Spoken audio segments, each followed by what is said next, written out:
Oi, gente.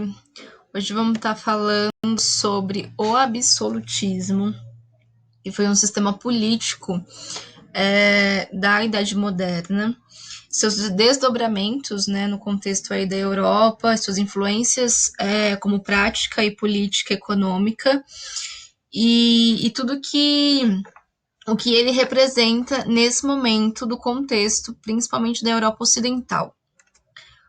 Como contexto antecedente, lembrando de tudo que a gente já vem estudando, final da Idade Média, crise do feudalismo, enfraquecimento da nobreza e da igreja. Na última aula a gente viu reformas religiosas, o movimento das reformas protestantes foi muito importante para que a igreja ela fosse perdendo de fato o seu poder.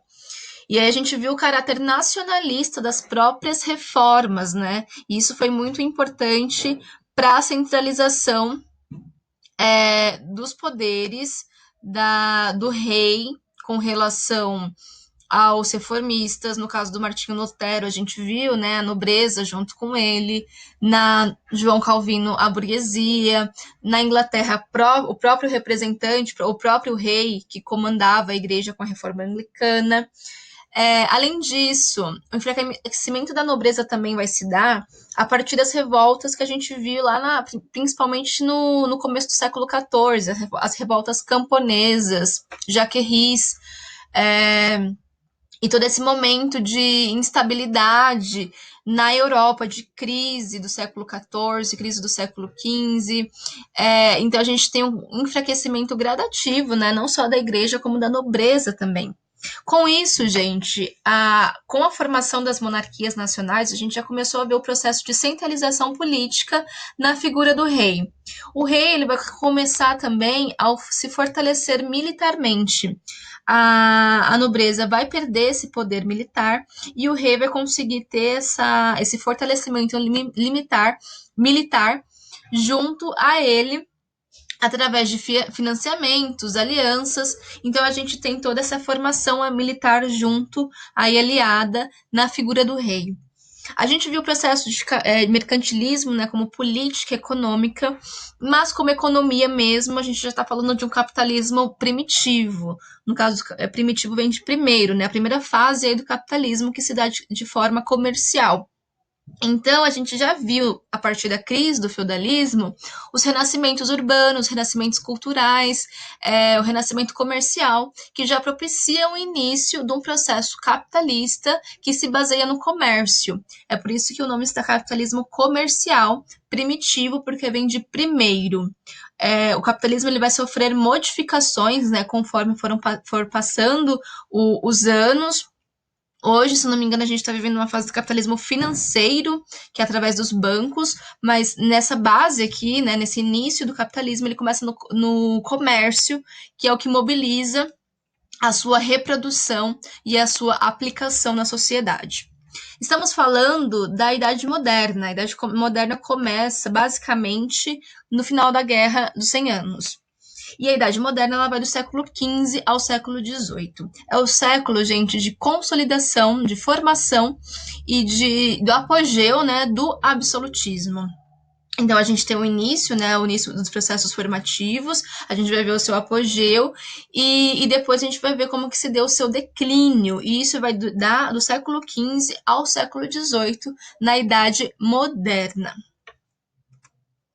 O processo aí de absolutista, por definição, é um processo de centralização do poder político na figura do rei e do desenvolvimento do capitalismo comercial. Então, a gente tem essa centralização política, lembrando que é uma das maiores características, né, do absolutismo é essa centralização, o que se diferia lá da Idade Média, que era a descentralização. Então, a gente tem esse processo aí norteado pela economia desenvolvida pelo capitalismo comercial. O Estado, gente, ele é centralizado, e aí ele submete vários aspectos sociais ao seu poder, como nações e suas leis, como justiça, como força militar. O exército militar vai estar muito junto ao rei, né? administração e regulamentações econômicas, que no caso é o capitalismo comercial. Então, são várias instâncias políticas, sociais, que vão ser submetidas ao Estado centralizado na figura do rei. Não vai haver limites, né, aí colocando um pouco mais na teoria, do poder real. Não vai haver não pode não haver uma participação popular, pode não haver uma constituição e não há também a divisão dos poderes. Isso faz com que haja um poder ilimitado do rei. Na questão mais teórica, né? Na prática a gente vai ver que esse poder ele se limita em alguns aspectos para que haja uma legitimação efetiva do rei. E aqui eu vou fazer um adendo para exemplificar um pouco esse estado com o que a gente vivencia hoje aqui no Brasil. O nosso estado também é um estado centralizado, baseado aí num sistema presidencialista, e o Brasil com extensões continentais, não um território muito grande, mas que um presidente só consegue ter uma governabilidade aí do território como um todo. Só que o que há é que a gente tem uma limitação do poder do presidente, porque a gente tem um poder, uma divisão dos poderes, a gente tem uma constituição que garante os direitos civis da população e faz com que haja uma limitação. Então, apesar de ter aqui no Estado absolutista um Estado centralizado, tem várias particularidades, né, que faz com que não seja muito diferente do que a gente vivencia hoje, mas só para fazer essa relação também de Estado centralizado que a gente vivencia hoje. E eu estou colocando um pouco nessa não ilimitação do poder real, porque quando a gente for ver lá na frente o processo iluminista, eles vão atuar basicamente na formulação política disso daqui, de uma constituição, de tentar dividir os poderes para que não haja essa centralização na figura de um rei. Então eles vão atuar justamente onde ilimitava, né, na teoria, os poderes aí do rei, centralizando esse Estado e fazendo com que haja essa figura do rei centralizada.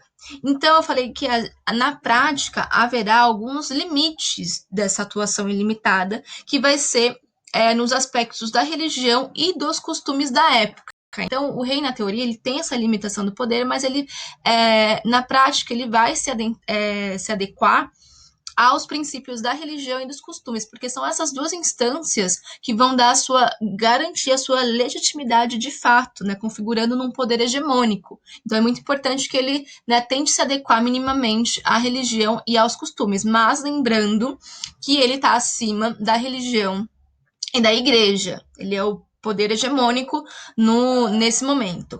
A economia é uma economia capitalista comercial primitiva, né, na primeira fase aí do capitalismo, e a política econômica é o mercantilismo. Lembrando as características do mercantilismo que a gente viu na última aula: balança comercial favorável, protecionismo, colonialismo, né, no caso de Brasil e Portugal. Vai ter um certo industrialismo, metalismo, né, a importação de metais preciosos. Então, essa é a política econômica mercantilista que norteia a economia do capitalismo comercial primitivo. E aqui a gente vai ter a relação de rei e burguesia. É uma relação de alianças, basicamente, mas na verdade o rei ele tem esse poder hegemônico e a burguesia acaba submetendo ao poder do rei no pagamento aí de impostos, de tributos. A gente vai ver mais para frente aí a formação estamental dessa sociedade. Então o rei, ele por outra via, o rei ele vai regulamentar as técnicas que norteiam essa política econômica, que é o mercantilismo, porque é onde a burguesia atua. Lembrando que o mercantilismo, a burguesia, ela é a burguesia comercial, faz parte aí dessa política econômica. Então, o rei ele vai padronizar moedas, língua, pesos, medidas, leis, para que fique mais fácil essa atuação da burguesia no mercantilismo, que por sua vez, né, a burguesia paga através da arrecadação econômica, paga impostos para o rei. E aí vai ter o clero e a nobreza, que são os outros dois estados, que vão estar junto ao rei, faz parte de uma aristocracia, que vão receber privilégios e isenções aí parciais do rei. Então é importante que vocês se atentam a essa ligação e esse processo aí de aliança, né, e de atuação de uma e de outra. O rei ele está no centro, ele é o poder ali. Todas essas outras instâncias, a burguesia, claro, dependem, né, basicamente, da administração do rei, dessa centralização que ele tem política nesse momento, nesse estado absolutista. Lembrando que ele vai ter o monopólio do uso da força, o rei ele tem a aderência do exército nacional, não está mais direcionado à nobreza, então ele tem o monopólio também do uso da força. E aqui a divisão social, que é estamental, com pouca, né, mobilidade social. A gente vai ter basicamente 3 estados. O primeiro deles é o clero. O clero, ele vai ser dividido entre bispos e abades, proprietários de terras, que vão ser a parte alta do clero, que tem um poder aquisitivo maior, e os padres e outros representantes religiosos, que vão ser a parte mais baixa do clero. A função do clero agora é aquela que eu tinha falado antes, né? Legitimar o poder hegemônico do rei. Lembra que na Idade Média a gente viu a função do clero, que era orar? Clero ora, nobres lutam e servos trabalham. Aqui muda, porque a gente tem uma mudança da representação política que está acima da igreja. Então, o poder central, né, o poder hegemônico do rei está acima da igreja e o clero tem a função de legitimar esse poder. O segundo estado é a nobreza. A nobreza também se divide em alta e baixa nobreza. A alta nobreza é mais enriquecida, a baixa é a menos enriquecida. Lembrando que algumas representantes da baixa nobreza vão pagar alguns impostos, um pagamento mais parcial. E a função da nobreza, não mais militar, agora administrativa. Então, ela vai administrar esse estado centralizado para o rei. Né? Muitas vezes o estado é muito grande, o rei não vai dar conta, né, de administrar sozinho, e ele vai fazer com que a nobreza administre politicamente esse estado. E o terceiro estado é a burguesia. Eu coloquei burguesia como um termo mais genérico, mas são os burgueses, são os camponeses e os artesãos. E aí, dentro das suas subsequentes, né, suas classes aí consecutivas, né, tem os mais altos burgueses, tem os menos baixos, os mais baixos burgueses, os camponeses mais ricos, os mais empobrecidos. Então, tem toda essa variabilidade dentro do terceiro estado. E qual que é a função do terceiro estado? É pagar tributos, pagar impostos, função tributária. É o terceiro estado que tem maior número populacional, que tem maior adesão aí nesse estado absolutista e é o que vai sustentar economicamente. Eles que fazem a relação comercial através da política mercantilista. Então, é o terceiro estado que paga impostos. Aqui eu coloquei uma representação dos 3 estados. Aqui eu observo que carrega esse estado absolutista, os nobres, né, e o clero. Aqui tem uma função aqui mais militar, mas lembrando que o exército militar, né, é o exército do rei, né, não mais da nobreza.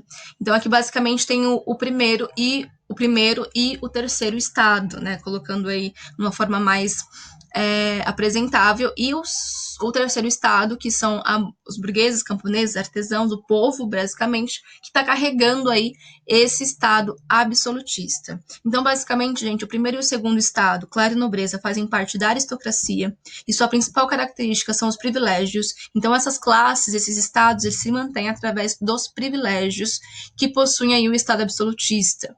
Eles são isentos de impostos, parcialmente, né, mas a grande parte são privilegiados. O terceiro estado é o que sustenta economicamente o estado absolutista, que é a grande maioria da população que vai carregar o estado absolutista durante muito tempo aí da Idade Moderna.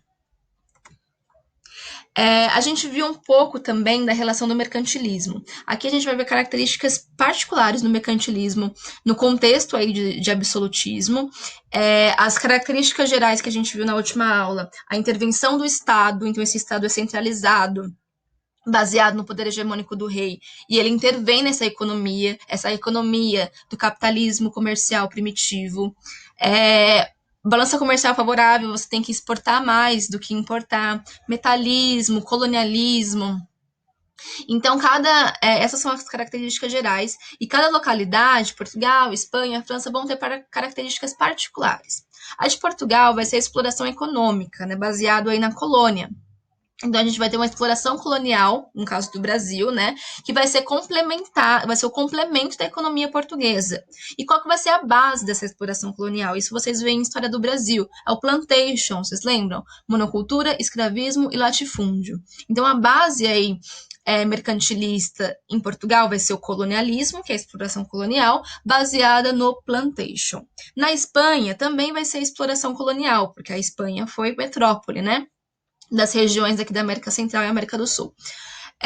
Só que ela vai aplicar o bulionismo. E por quê? Eu acho que quando vocês estudam, né, essa relação fica mais claro, mas porque quando a Espanha chega nos territórios aqui da América, ela acha primeiro, ao contrário de Portugal, os metais preciosos. Então vai ser aplicada a prática mais significativa na Espanha, o bulionismo, que é o metalismo, essa exploração direta das regiões mineradoras. Eles enriquecem aí, economicamente através da extração dos metais na América aí, Central e América do Sul.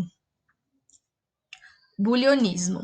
Na França, vai ser um tipo de mercantilismo chamado colbertismo, que é basicamente um industrialismo. A França ela vai ter uma relação comercial mais interna, né, mais continental, e, e aí a gente vai ter essa industrialismo mais voltado para o território francês mesmo. Isso vai ser muito importante porque ela vai conseguir reduzir as suas importações, né? Ela vai produzir os próprios produtos que ela vai utilizar no seu estado. Só que, por outro lado, eles vão produzir também muito artigos de luxo. E esses artigos de luxo eles vão ser um pouco inviáveis para o processo de comércio. Então, vai prejudicar um pouco a França. Então, ele vai ter esse industrialismo através da prática cobertista, só que, por outro lado, eles acabam produzindo muitos artigos de luxo e não tem um comércio rentável no contexto aí do mercantilismo na Europa. Na Holanda, vai ter conflitos, né, com a Espanha. Lembra que a Holanda consegue invadir aqui o Brasil, as invasões holandesas, através dessa constituição das companhias de comércio que ela vai construir, que vão ser muito significativas, companhias das Índias Ocidentais e do Oriente. E aí vão ser investimentos muito particulares e autônomos que vai possibilitar a ocupação de vários territórios aí durante o processo de colonização. Então a Holanda também vai ter uma participação importante no mercantilismo, né, uma prática aí através dessas companhias de investimento, né, que vão dar um investimento autônomo da sociedade.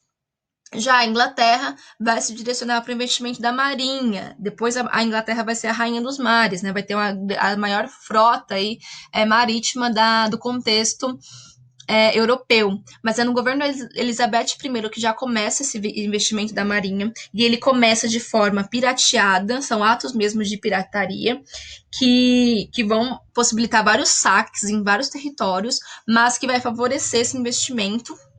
Começa num contexto de pirataria e que depois vai se expandir até eles chegarem na América do Norte, nos Estados Unidos, aí com o processo aí de exploração já no final aí do século XVI.